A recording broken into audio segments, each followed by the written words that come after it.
Relax, Jack. You're being dramatic. Melissa flicked a glance off her phone and walked past me like I was a chair. Stop hovering. It's smothering. So we're doing that now. I leaned on the counter. You go silent for days, sleep facing the wall, then call me dramatic when I ask what changed. Nothing changed, she said, opening the fridge. You're just needy lately. Needy. Got it. I watched her take the last yogurt and close the door without looking at me. If I'd known where this was headed, I'd have saved us both a month. She snorted. Save the speeches. If I'd known where it was headed, yeah, I would have moved a lot faster. The next night we had dinner at our neighbor's place, Jeff and Carla. Suburban patio, string lights, a plate of overseasoned chicken. 10 minutes in, Melissa had her show running. Carla poured wine. So, how's the new lift in the shop? Busy, I said. Booked out 2 weeks, finally hired a second tech. Melissa cut in before Carla could answer. Jack loves acting like he's running a race team, she said, waving her fork. It's brake pads and oil. Settle down. Jeff let out a weak laugh. Carla shot me a quick wince. I set the fork down. My clients think it's more than that. Because you tell them it is. Melissa, I tilted my head. You're at my table too. Pick a different hobby than me. See? She looked at Carla. He can't take a joke.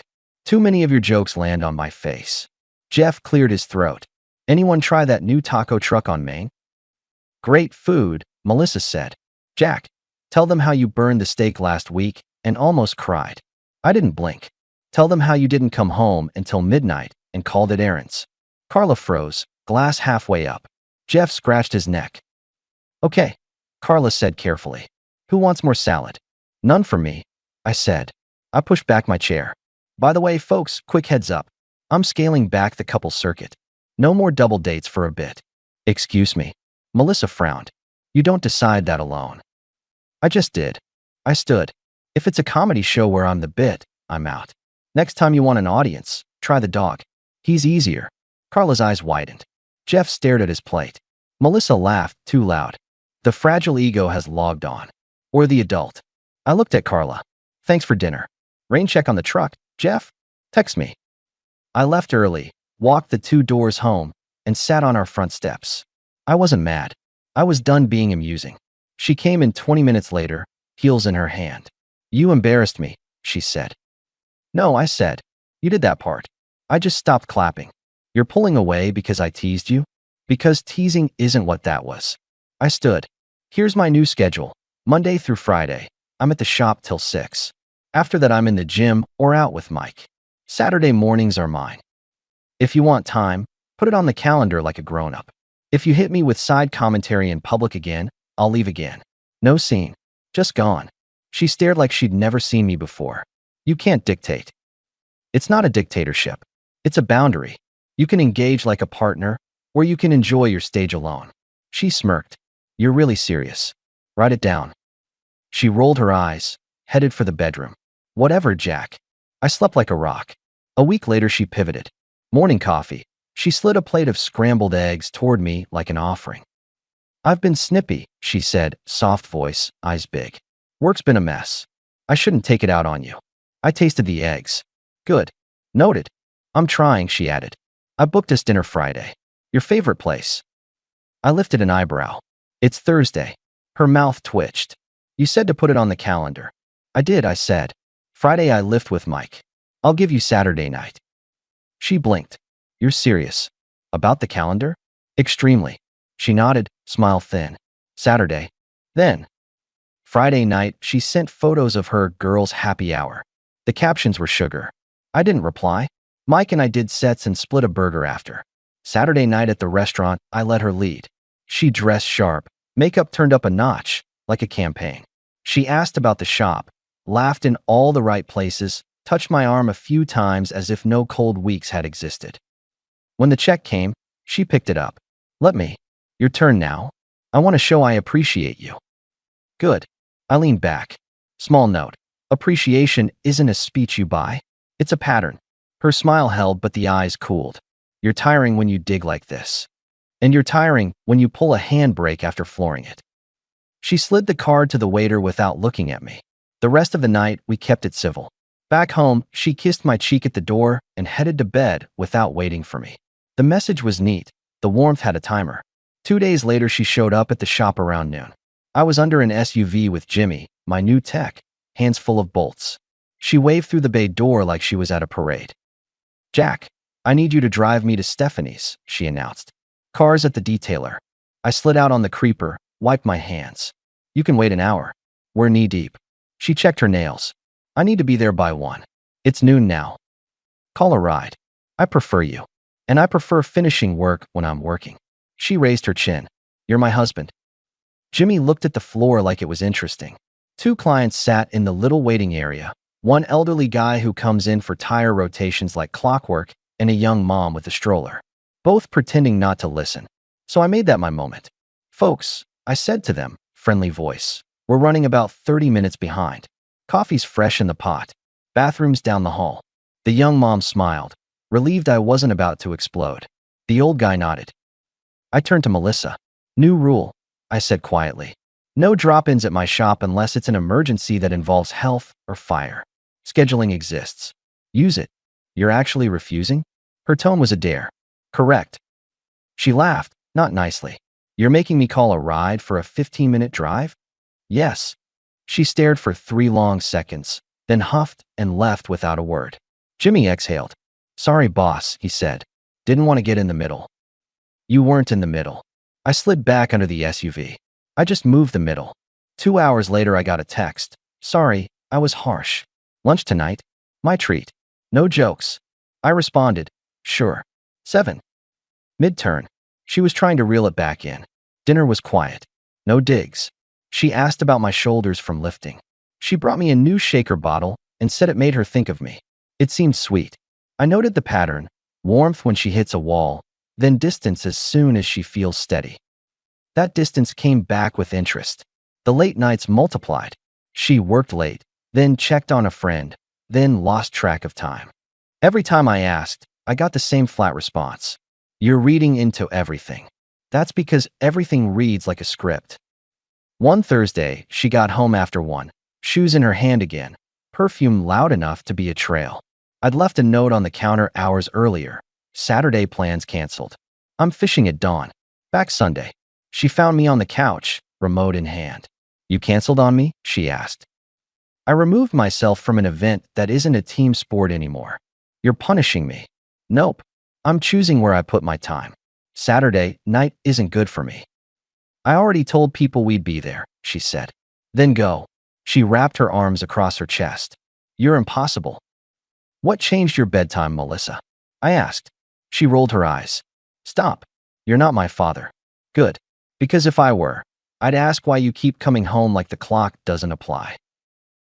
"I need space," she said. "You crowd me. Constant questions, constant needs. Space doesn't come at 1 in the morning, paid in silence." "I owe you nothing," she said, tossing her hair. "If you can't handle an independent woman, that's your issue. I can handle a partner. I won't entertain a ghost." She opened her mouth like she had a speech ready, then shut it. "You'll survive," she said, heading to the bedroom. I sat there, remote still in my hand, and made a decision that felt like putting a truck in gear. Next morning on my way to the shop, I called a guy Mike knew. Ron, private investigator, the kind who finds answers and keeps his sentences short. I gave him Melissa's full name, work schedule, the car make, the rhythms I'd watched. "I'm not looking to stir," I told him. "I want facts."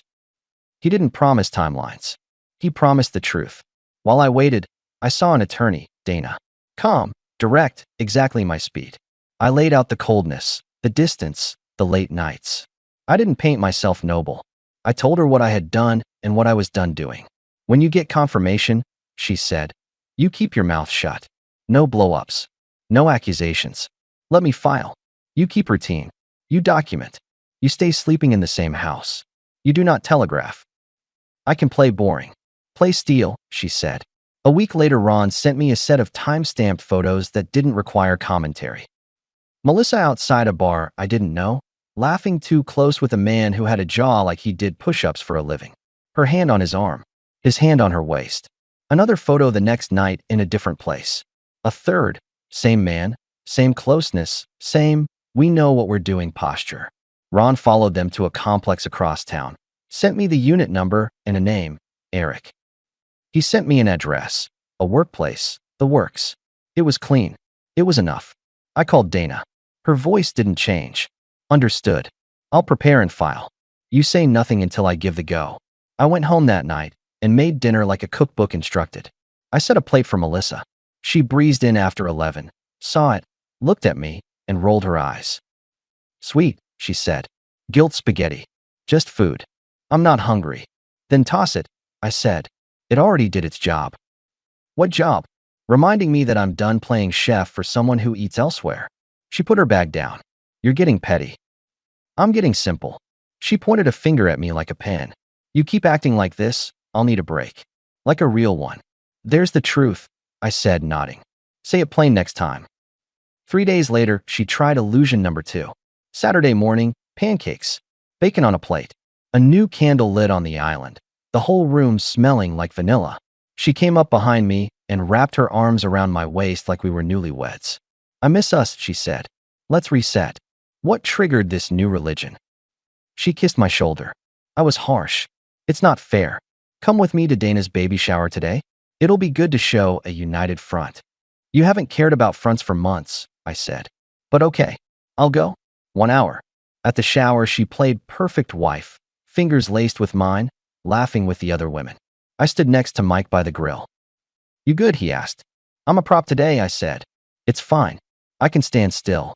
You look like you want to flip the table. Not my style. Melissa floated over once to adjust my collar like a director. Smile, she whispered. Like this. I flashed a pleasant nothing. You want the teeth or just the cheeks? She pinched my arm gently, then walked away. An hour later, I told her my time was up and left. That night, she went for coffee and never came back before midnight. Kill turn was already done. The decision hardened in me like concrete setting. Dana texted, we're close. Days, not weeks. Monday morning, Melissa pulled the pin she'd been polishing. I need a break, she said at breakfast. Voice light as she clicked through her phone. Space. A change of scenery. I'm going to the coast with the girls next week. 7 days. I already looked at flights. Do that, I said. You're not going to argue? Why would I argue with a plan that gives you exactly what you keep saying you need? She looked up, eyes narrowed. You're being agreeable. I'm learning, I said. You say you need ocean air? Go breathe it. She studied me. There's something off about you. Clarity, I said. It looks strange at first. She bought a suitcase with tiny gold wheels. She left little stacks of beach clothes on the guest bed. She made a show of it like a teenager packing for summer camp. I smiled when appropriate, nodded when necessary, and went to the gym a lot. The night before her trip, she tried gentle again. Want to watch a movie? She asked, sitting close on the couch for the first time in a month. I can make popcorn. I'm turned in early, I said. Have a good flight. She frowned. You're really not going to make this hard? Nope. Okay, she said slowly. Okay. The morning she left, I dropped her at the airport, loaded her suitcase, kissed her forehead like a friend. Enjoy space, I said. You too, she said, suspicious and amused at once. I drove straight from the airport to my own. Dana's last message the day prior. 2 weeks. That's what she needed. 2 weeks gave me room to breathe, to get completely off the stage. I booked a single ticket to Miami for 14 days, texted Mike my plans, and flew out that evening with a small bag and a cleaner mind than I'd had in months. Miami isn't complicated. Sunday wide sidewalks. People who don't care about your story unless you choose to tell it. I did my version of a detox, ran on the boardwalk at sunrise, ate food with too much lime, slept like a human being. Day 3, at a cafe with outdoor tables and a painfully competent cappuccino, I met Brooke. She was reading something with a lot of footnotes and underlining. We made eye contact because the barista mixed up our drinks. She laughed. Are you the guy who ordered the very serious double? I'm the guy who ordered a basic coffee and got this dissertation.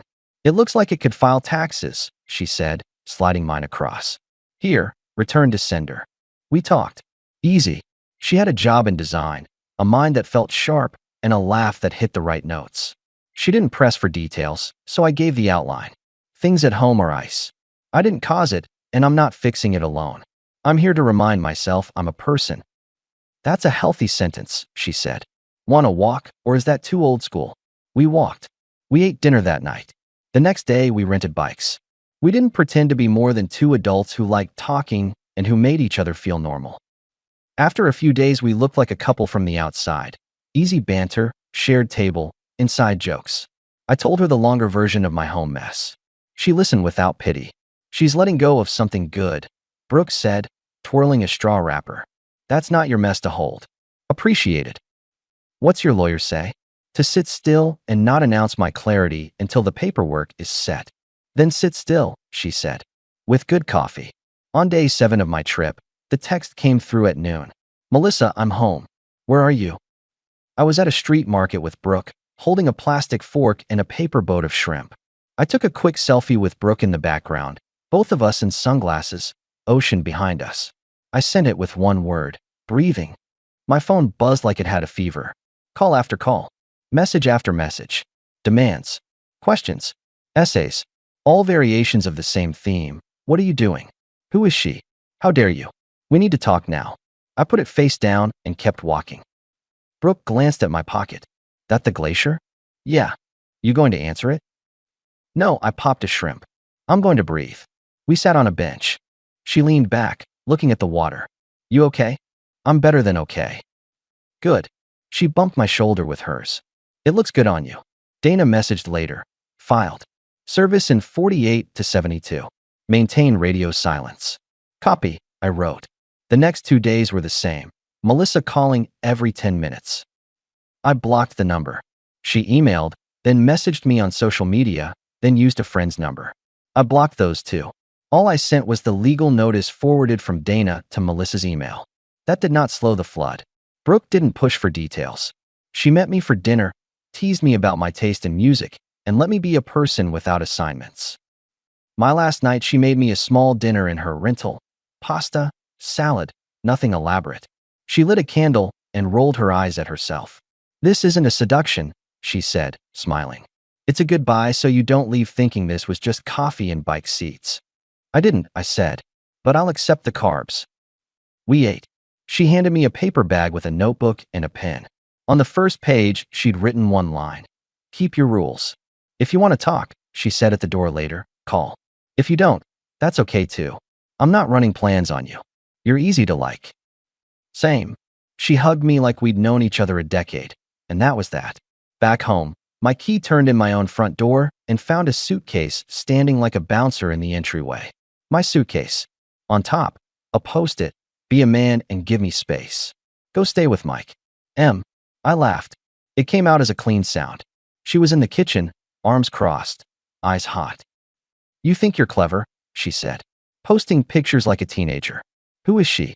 What game are you playing? Melissa, I said, dropping my travel bag on the couch.